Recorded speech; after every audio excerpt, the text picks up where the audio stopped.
अस्सलाम वालेकुम। Welcome to the E squared academy. आज हमारी फिजिक्स की क्लास नंबर 13 है जिसमें चैप्टर 5 वेक्टर्स का पार्ट 2 कवर करेंगे। आज की क्लास का एजेंडा डिस्कस करते हैं।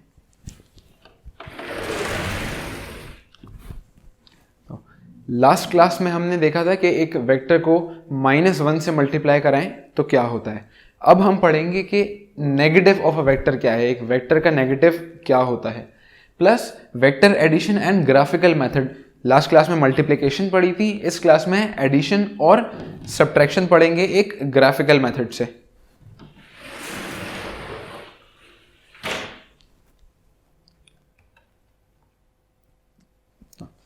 Chapter number 5 part 2 of 3।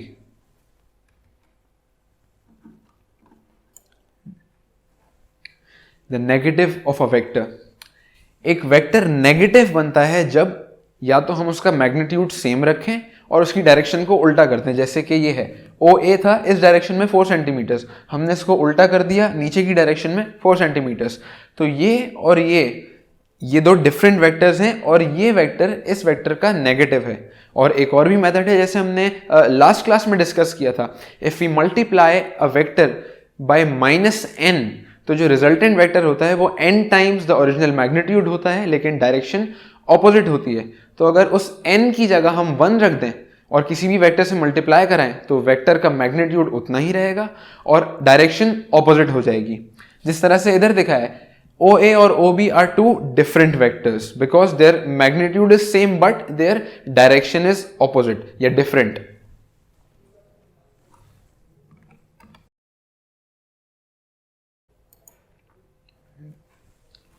अच्छा, vector addition. When adding vectors, we are only concerned with the net result। जब भी वेक्टर्स को ऐड करते हैं तो हमें सिर्फ नेट रिजल्ट से मतलब होता है, लेकिन डिस्प्लेसमेंट वेक्टर्स में एडिशन करते हुए हमें डायरेक्शन और मैग्नीट्यूड दोनों का ख्याल रखना है। बिकॉज डिस्प्लेसमेंट एक मीन पोजीशन से स्टार्ट हो रही है, अब वो किस डायरेक्शन में जा रही है और कितने मैग्नीट्यूड के साथ जा रही है, हमें इन दोनों चीजों का काम है। जैसे कि एक रिजल्टेंट वेक्टर क्या होता है? One vector whose effect is equal to the combined effect of given vectors. एक ऐसा वेक्टर जिसका जो इफेक्ट है या मैग्नीट्यूड है वो किसके बराबर हो? कुछ पहले से दिए गए डिफरेंट वेक्टर्स के कंबाइंड इफेक्ट के। जैसे ये है, एक वेक्टर है A, एक वेक्टर है B। इन दोनों का जो रिजल्टेंट वेक्टर होगा वो इन दोनों के मैग्नीट्यूड का कंबाइंड जो सम आ रहा है वो होगा और डायरेक्शन सेम होगी। मतलब if we add two vectors A and B, the resultant is R is equal to A plus B। Resultant को अमूमन R से रिप्रेजेंट किया जाता है। ये तो हम सिंपल बाय वर्ड इसको ऐड कर रहे थे। अगर ग्राफिकली देखा जाए तो एक रूल है हेड टू टेल रूल, मैं आपको बताता हूं।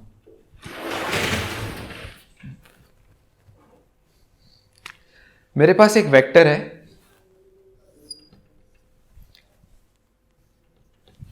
A और एक और वेक्टर है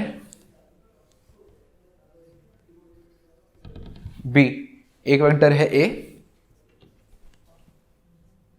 और एक वेक्टर है B। अब अगर मुझे ग्राफिकली कैलकुलेशन किए बगैर ग्राफिकली इनका रिजल्टेंट वेक्टर निकालना है कि जब ये दोनों आपस में मिलेंगे तो रिजल्टेंट क्या वेक्टर होगा, तो मैं कैसे निकालूंगा? अच्छा, रिजल्टेंट वेक्टर का काम क्या होता है? फॉर एग्जाम्पल, आप एक बोट में बैठे हुए, एक शिप में या बोट में बैठे हुए और उस बोट का जो इंजन है वो उस बोट को ऐसे स्ट्रेट डायरेक्शन में मूव करा रहा है, लेकिन हवा की वजह से, बहुत ज्यादा विंड प्रेशर की वजह से उसके ऊपर एक इस डायरेक्शन में यानी परपेंडिकुलर डायरेक्शन में भी फोर्स लग रही है। अब एक फोर्स इस डायरेक्शन में, एक फोर्स इस डायरेक्शन में, तो वो बोट किस डायरेक्शन में जाएगी? यहां काम आता है रिजल्टेंट वेक्टर के। इस फोर्स का जितना इफेक्ट था वो इसको कंबाइन करेंगे इस फोर्स के इफेक्ट के साथ और जो रिजल्टेंट इफेक्ट आएगा उस डायरेक्शन में हमारी शिप मूव करेगी। तो इसलिए हम निकालते हैं रिजल्टेंट वेक्टर। अब कैसे निकालते हैं? Head to tail rule. Head to tail, पहले वेक्टर का हेड, दूसरे वेक्टर की टेल। इसका हेड कहां होगा? जहां पे इसका एरो है, और इसकी टेल कहां होगी? ऑपोजिट साइड पे। तो पहले वेक्टर का हेड लिया और दूसरे वेक्टर की टेल को फर्स्ट वेक्टर की हेड के साथ ज्वाइन करा दिया, ऐसे।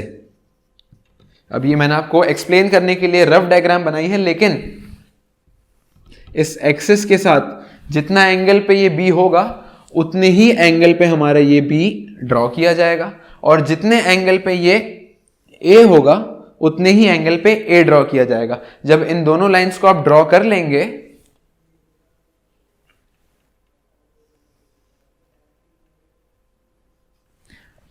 पहले का हेड दूसरे का टेल ज्वाइन करा दिया, अब जो फर्स्ट की टेल थी वहां से लेके सेकंड वेक्टर के हेड तक आप एक लाइन ज्वाइन कराएंगे और जिसकी डायरेक्शन होगी from the tail of the first vector to the head of the second vector, मतलब पहले वेक्टर की टेल से दूसरे वेक्टर की हेड तक उसकी डायरेक्शन होगी, और जितनी इसकी लेंथ होगी वो आपके रिजल्टेंट वेक्टर का मैग्नीट्यूड होगा।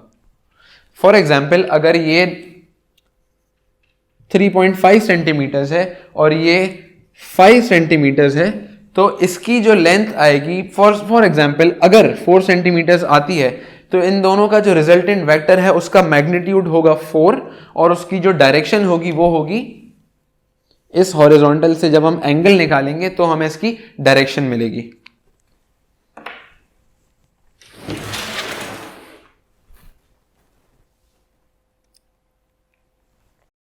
एडिंग 3 और मोर वेक्टर्स।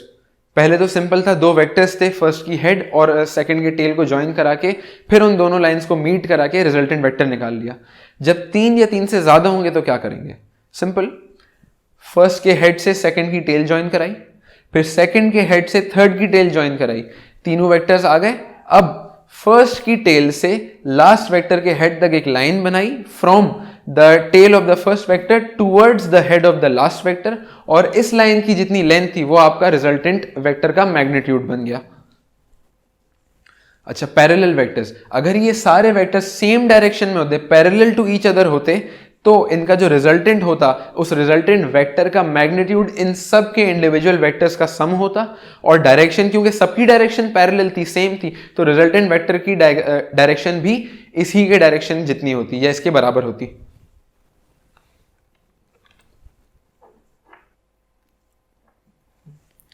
अच्छा, अब हमने वेक्टर की मल्टीप्लिकेशन देख ली, उसकी ग्राफिकल रिप्रेजेंटेशन देख ली, एडिशन देख ली। अब वेक्टर सब्ट्रैक्शन किस तरह होती है। फॉर एग्जाम्पल एक वेक्टर है ए, एक वेक्टर है बी, जैसे ये दिए गए हैं वेक्टर ए और वेक्टर बी। अब अगर आपको वेक्टर ए और बी को ऐड कराना होगा तो आप सिंपली इसका हेड और इसकी टेल ज्वाइन करा के फिर इसकी टेल और इसका हेड ज्वाइन करा देंगे, और जो लेंथ होगी वो आपका रिजल्टेंट मैग्नीट्यूड होगा।